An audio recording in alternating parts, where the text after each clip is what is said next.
дұрыс айтасың. Аспанда бұлт болады. Ол жаңбыр тамшылар болып желге жауады. Балалар, сендер бірге, менімен бірге тәжірибе жасағыларың келе ма? Жаңбыр жауғызайық.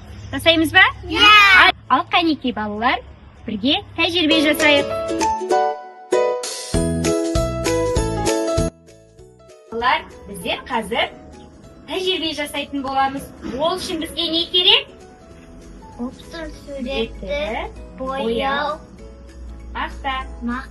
Ал ендеше тәжірибемізге кірісейік.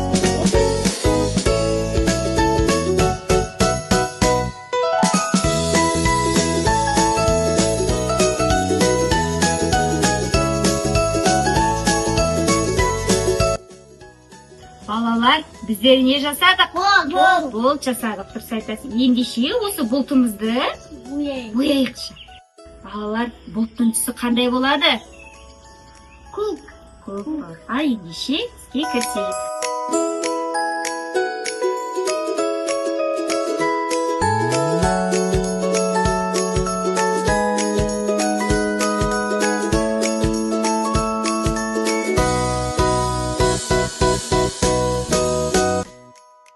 Біздер жаңа даладан бұлт көрдік.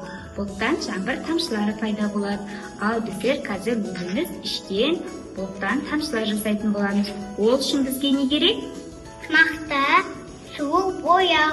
Жарайсың. Ендеше тәжірибемізге кірісейік.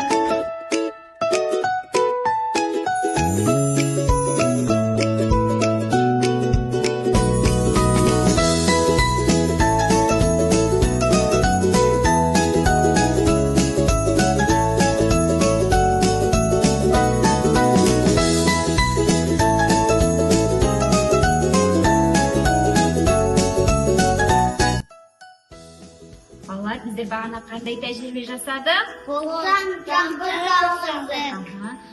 Жаңбырдан кейін не шығады аспанда? Кемпір-қосақ. Ал бізде осы тәжірибені өзіміз жасасақ бола ма? Ол үшін не керек бізге? Бізге су, кәмпиттер. Жарайсың. Ендеше тәжірибемізге кірісейік. Ахмет, қандай түстер орналастырдың сен? Қызыл, жасыл, қызыл, көк.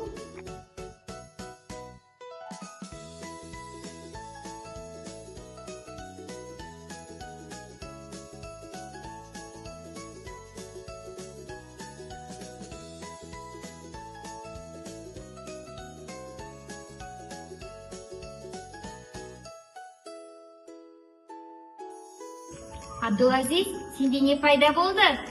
Төрт түсті кемпір-қосақ. Жарайсың, кемпір-қосаң әдемі шығыпты. Біздер қазір тағы да бір тәжірибе жасайтын боламыз. Ауаны үрлеу арқылы көпіршіктер шығаратын боламыз. Ол үшін бізге не керек? Су, түзі түсті бояу, түтікше. Жарайсың. Түтікшені балдар біздер қалдық материалдардан бөтелкеден жасайтын боламыз. Олай болса, іске кірісейік.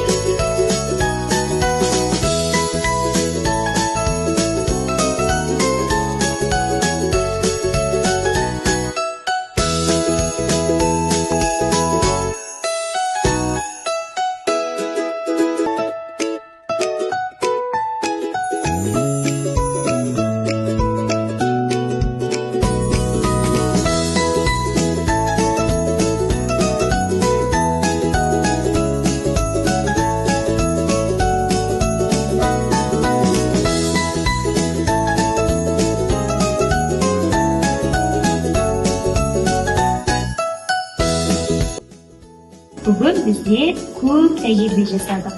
Қандай тәжірибе жасадық? Жаңбыр жауғыздық. Жаңбыр жауғыздық. Кемпір-қосақ. Кемпір-қосақ жасадық. Сосын түтікшеде көпіршік жасадық. Бүгінгі тәжірибе сіздерге ұнады ма? Иә!